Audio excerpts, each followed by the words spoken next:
Hello everybody, Radioactive here, and today I am bringing you a special video just for Pride Month. Just like I did with Mental Health Awareness Month. This is all for this occasion. But I'm not gonna be talking about characters in the media who are an LGBT because I feel like it just sort of relates to most of the points that I made in my mental health awareness. Basically, don't make it the only thing that the character is about. Give the character a more fleshed out personality, and it's okay if the story that you're developing focuses on it and their struggles about it, but not if you're putting them in a world environment where there's more to do. No, today I am making and showing you guys a top 10 lesbian and gay movies and series. I rated them based off of their scores on imdb, and I would move, so it's not my own personal opinion. Some of these I would put higher or lower on the list, but I can't really be consistent with my list making. So I decided to just do it based off of their scores. But all of them are good, and you should check out them if you ever have the time, especially if you want something that you can relate to. Okay, number 10, Debs. Debs is a sort of Charlie's Angels spy parody movie that is, they spelled totally wrong. Is that how you spell totally? I thought there were two L's. Anyways, it is hilarious, it's funny, it's an adorable lesbian relationship between one of the Debs agents and the evil lady that they're trying to catch. I don't want to give out too much about the movie, of course, but it's really cute to see how their relationship sort of comes about, the things that, they're getting through together, and basically the struggles that happen within the agency as they're together. It is honestly really good in my opinion. I thought it was great and hilarious and cute, but it didn't get that good of a rating. That's why it's at the top 10. You should definitely check it out if you have the time. And now on to number 9, GBF.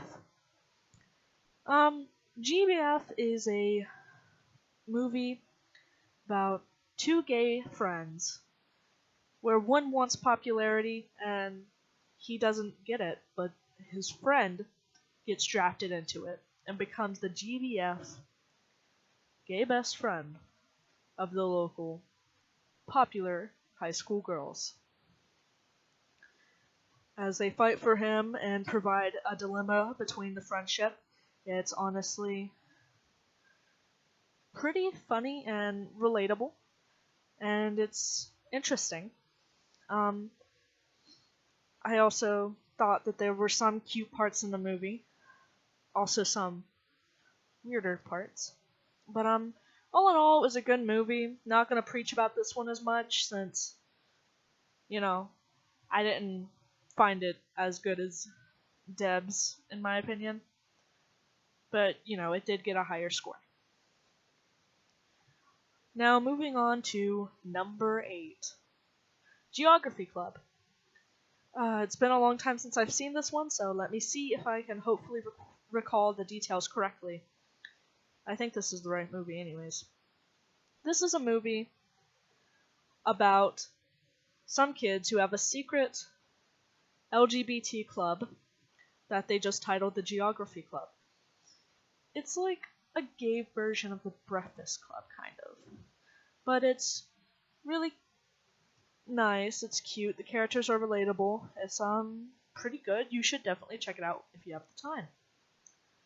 I can't recall that many details, and I don't want to give you any wrong information, but I do remember that this was a good movie that I liked. And so definitely check it out if you have the time. Moving on to number 7. But I'm a Cheerleader. This movie goes off of a lot of stereotypes about girls and boys, and how some people believe that the uprising one has contributes to their sexuality, even though it doesn't and you're born. Which is why our main character, a cheerleader, who follows by all the girl rules, finds herself in a dilemma when her parents find out that she is gay, and they send her off to a camp. Overall, she learns more about herself, gets a girlfriend, and the movie ends off quite nice, and it's quite funny to see the stereotypical stereotypes play out within the movie and contribute to the overall hilariousness of the aspect. I am rambling, and I am sorry if you cannot keep up with half of the things I am saying. My brain sort of goes and says really weird stuff that probably wouldn't make sense, but just know that these movies are worth watching. Movies and series. Series will be coming up. Which one are we at? This is 7, right? 10, 9, 8, 7. Okay. Number 6. No, it's yes or no. This is a super cute Korean film. I think it's Korean. I am so sorry if it's not. I feel like I should cut that out. I feel like that might have been racist. But I think it said Korean in the description. I don't know. I'm sorry if I got that wrong. But it's a super cute lesbian film about a tomboyish girl who ends up falling for her girly roommate. And the dilemma that happens when one of the girl's friends starts liking the tomboy. Overall, the relationship develops. It's incredibly adorable. And I would definitely recommend it if you want a cute little feel-good movie. Although there are some serious parts when it gets to, the dilemma. This is 6. Number 5. Miss Kobayashi's Maid Dragon. Now, this one sadly does not have any sort of, how do I put this? They don't canonly 100% get together by the end of the series, sadly. But it is abundantly clear that, Toru loves Miss Kobayashi in a romantic way, and she makes that incredibly clear. And it's just so cute and domestic, and I had a blast watching this with my girlfriend. It was just a great experience. It was super cute, adorable, and honestly, I think only the final or second to final episode, those were the only serious ones out of the whole series. Everything else is just really cute, feel good, definitely worth the watch through the seasons. And if you like it enough, go ahead and read the manga. I'm not sure what happens in it, if they do get together, what pursues, but it's ongoing, and I'm sure more wacky domestic things happen. Number 4. Faking It. Faking It is a show about a girl who ends up falling for her best friend and has to go through some issues with coming out. Sorry, my bad. Has to go through some issues with coming out and her best friend's rejection towards her because her best friend is straight. At least I'm pretty sure. I've only watched the first season, so who knows if they get together. But anyways, main character Amy deals with struggles of being a lesbian at her school and finding a girlfriend, which she inevitably does, and getting over the rejection of her best friend. Well, actually, Amy might be a bisexual. I'm not sure. But this series also has a intersex character. I'm pretty sure she is. And a gay character. So it's not just lesbian, since it also does focus on the other gay character and the intersex character and their dilemmas as well. All in all, pretty good. I would say I really loved the first season. I never got around to watching the other, but who knows? Maybe it gets better. Anyways, number 3, The Fosters.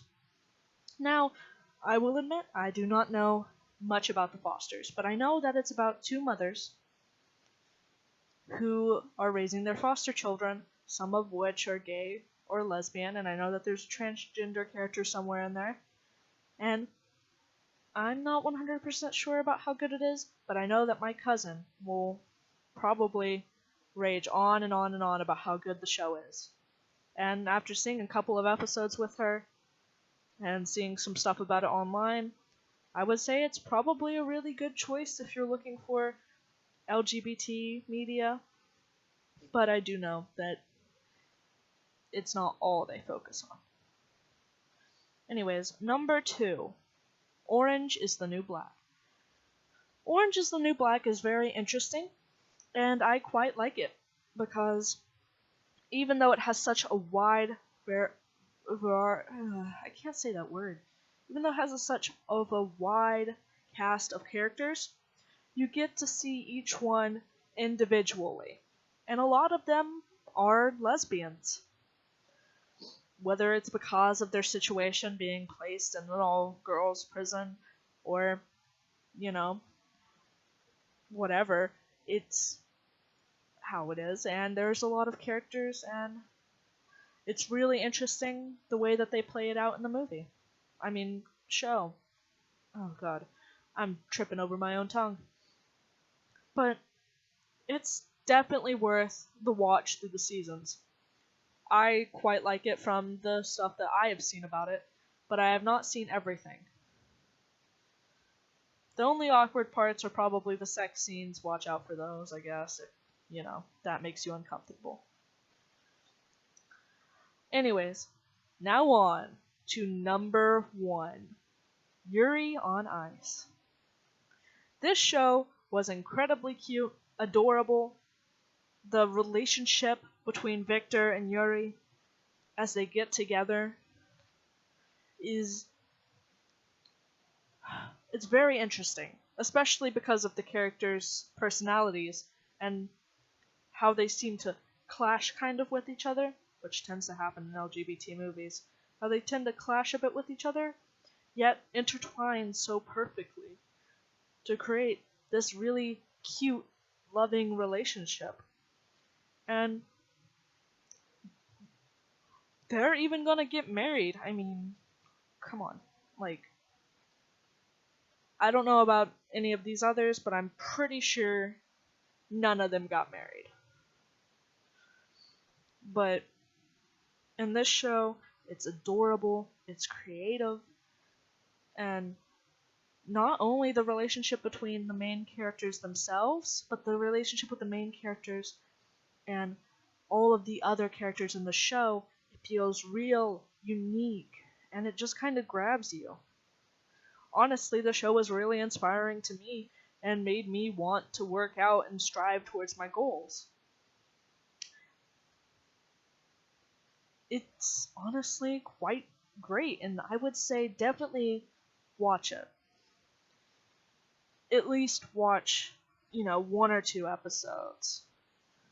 It's honestly great, and you will not regret it. Anyways, that's my top 10 lesbian and gay movies and series. I hope you liked it. I was only going off stuff that I have watched, even if I had, except for The Fosters, that was one I haven't watched, but I had heard enough about and watched a couple of episodes to know. But I hope you guys enjoyed this. I hope you guys find some new movies to watch with whoever you're with, or by yourself, I'm sorry if this wasn't as inclusive as Pride Month is, but it is kind of hard to find a lot of movies about, other sexualities and stuff like that. But, maybe we'll see more of those in the future.